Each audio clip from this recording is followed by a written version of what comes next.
সহকর্মীবৃন্দ, সবাইকে জানাই সালাম, আসসালামু আলাইকুম। আমরা সবাই জানি আমাদের রংপুর 4 এবং রংপুর 3 আসনে এই প্রশাসনের হস্তক্ষেপে আমাদের ভোট কারচুপি করা হয়েছে।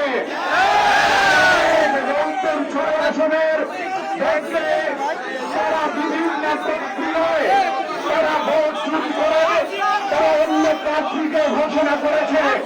রংপুর 4 আসনে একইভাবে তারা শিশুর প্রার্থীকে পরাজিত করে ষড়যন্ত্র করে তাকে পরাজিত করা হয়েছে।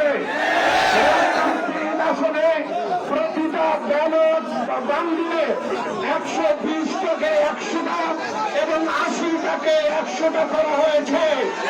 এই প্রশাসন এই সব ষড়যন্ত্র করে আমাদের এই 3 আসনের প্রার্থীকে তারা পরাজিত করার সকল ষড়যন্ত্র করেছে। এই 3 আসনের প্রার্থীরা আমরা ঐক্যবদ্ধ ভাবে এই প্রশাসনকে যেভাবে আমরা প্রতিহত করব। আমাদের পার্টির চেয়ারম্যান জনাব তারেক রহমান আজ বাংলাদেশের প্রধানমন্ত্রী হতে যাচ্ছে। এই কারণেই আমাদেরকে শান্তিপূর্ণ ভাবে সুশৃঙ্খল ভাবে আন্দোলন করে যেতে হবে। যতক্ষণ না আমাদের দাবি পূরণ হবে ততক্ষণ আমরা আমাদের আন্দোলন অব্যাহত রাখবো।